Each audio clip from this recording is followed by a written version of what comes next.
अस्सलाम वालेकुम खान साहब। जी वालेकुम सलाम।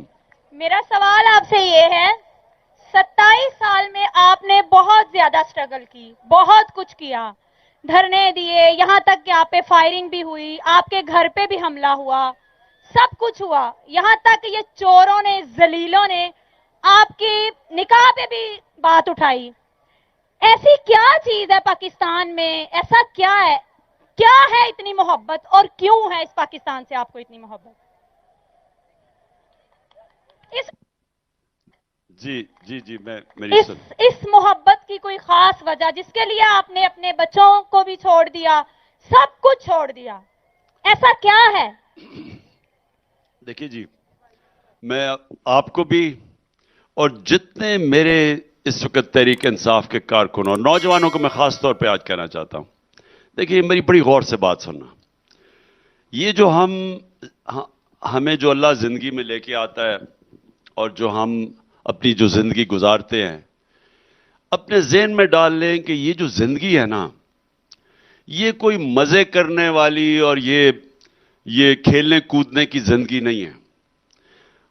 उसने कुरान में लिखा हुआ है कि मैंने तुम्हें किसी मकसद के लिए पैदा किया है। मतलब इसका यह है कि इंसानों में और जानवरों में वो भी अल्लाह की मखलूक है, फरिश्ते भी अल्लाह की मखलूक है, जिन भी अल्लाह की मखलूक है, लेकिन इंसानों को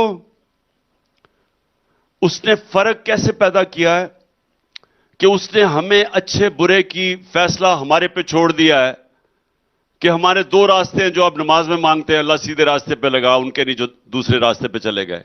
हमें अल्लाह ने ऑप्शन दिया दो रास्तों के बीच में। जानवरों को ये ऑप्शन नहीं है, वो इंस्टिंक्ट पे चलते हैं, उनके लिए कोई अल्लाह ने ये दो रास्ते ना फरिश्तों के लिए दिए हैं। फरिश्ते अल्लाह की इबादत करते हैं। इंसानों को उसने फैसला किया है कि तुम्हें मैं जिंदगी दे रहा हूं, तुम्हें मैं फैसला करो दो रास्तों के बीच में। और अल्लाह ये तुम्हें कहता है कि आपका जो आखिरत होगी, जो असल आपकी जिंदगी है, उसकी आपका ये दुनिया आपका इम्तिहान होगा कि आप कैसे जिंदगी गुजारते हैं, क्योंकि अल्लाह ने तो आपको फैसला आपके ऊपर छोड़ दिया है। नमाज में वो आपको कहता है कि आप मुसलसल दुआ मांगे नेमतों वाले रास्ते पे। तो ये मैं क्यों आपको सब कह रहा हूं कि जो रास्ता अल्लाह का रास्ता है वो आसान नहीं है। हम आसान रास्ते ढूंढते हैं, आसान रास्ता कई दफा दूसरा रास्ता जो तबाही का रास्ता है। जो अल्लाह ने आपको दिया है, जो हम मांगते हैं, अगर आप नमाज पढ़ते हैं तो हम मांगते हैं अल्लाह नेमतों वाला रास्ता, वो मैं समझता हूं वो नबी सल्लल्लाहु अलैहि वसल्लम का रास्ता है, जो दुनिया की तारीख के सबसे अजीम इंसान थे। और वो रास्ता आसान नहीं था। उनकी जिंदगी नबूवत के बाद एक मुसलसल जद्दोजहद थी और मुश्किलों का रास्ता था। लेकिन वो क्योंकि वो अल्लाह के रास्ते पे थे, जितनी भी मुश्किलात रास्ते में आती थी दुनिया में, वो सोते सुकून में थे, क्योंकि अंदर सुकून था, क्योंकि अल्लाह के रास्ते पे थे। ये समझने की बात है। आज क्योंकि मैं मगरबी माशरे को आप सबसे बेहतर जानता हूं, 70% लोग उधर साइकाइट्रिस्ट के पास जाते हैं। वहां जितना तकरीबन हमारा बजट है ना, उनका सिर्फ इतना बजट डिप्रेशन पे खर्च होता है। डिप्रेशन की वजह से उनको इतना नुकसान होता है। क्यों? है तो खुशहाल माशरा, लेकिन अंदर सुकून नहीं है।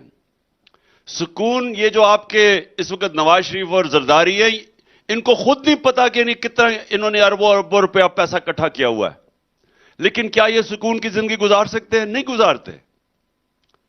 ये जो नवाज शरीफ का हाल है, जो वो सबसे महंगे लंदन के इलाके में सबसे बार चोर चोर की आवाजें लगती है, ये सुकून की जिंदगी नहीं है। तो सुकून की जिंदगी तो मेरे नबी की थी। सारी मुश्किलों के बावजूद उनके मुंह के ऊपर हमेशा मुस्कुराहट होती थी, स्माइल थी, अंदर कोई उनको सोते आराम से थे, स्लीपिंग पिल की उनको जरूरत नहीं थी, क्योंकि अंदर से उस रास्ते पे थे जिधर अल्लाह नेमतें बख्शता है। तो हम जो ढूंढते हैं ना, हम ढूंढते हैं आसान रास्ता, लेकिन वो आसान रास्ता कई दफा नेमतों का रास्ता नहीं होता। तो मैं आखिर में सिर्फ ये कहूंगा कि मैंने तो सीरत नबी को पूरी तरह पढ़ के इस नतीजे पे आया कि अगर अल्लाह अपने हबीब को 23 साल मुश्किल जिंदगी से गुजारा, जबकि वो अल्लाह का हबीब सबसे इंसान जो अल्लाह प्यार करता था, तो हमें तो अल्लाह ये बता रहा है कि वो जो रास्ता है वो आपकी अजमत का रास्ता है। मुश्किलों से घबराना नहीं चाहिए। जितनी भी मुश्किलें आती हैं, जितना आप उनके सामने खड़ा होते हैं, अल्लाह और ताकत दे देता है आपको। तो ये कभी भी जिंदगी की ऊंच नीच से घबराना नहीं चाहिए। मैं इसलिए अपनी कौम को कहता हूं, मुश्किल वक्त में घबराना नहीं है आपने। हमारे में अल्लाह में ईमान है, हम उसके ऊपर पूरा ईमान रख के पूरी मेहनत करते हैं। हम जद्दोजहद आखिरी गेंद तक करेंगे। जब तक मैं जिंदा हूं मैं जद्दोजहद करूंगा ऊपर पे, और कामयाबी उसके हाथ में होगी। लेकिन इसमें घबराना नहीं होता। हमें पता है कि ऊंच नीच है। अगर मेरे नबी को अल्लाह मुश्किल रास्ते पर डाल सकता है तो वो तो अल्लाह का हबीब था। हम कौन होते हैं? लेकिन हमें उनकी सुन्नत से सीखना है।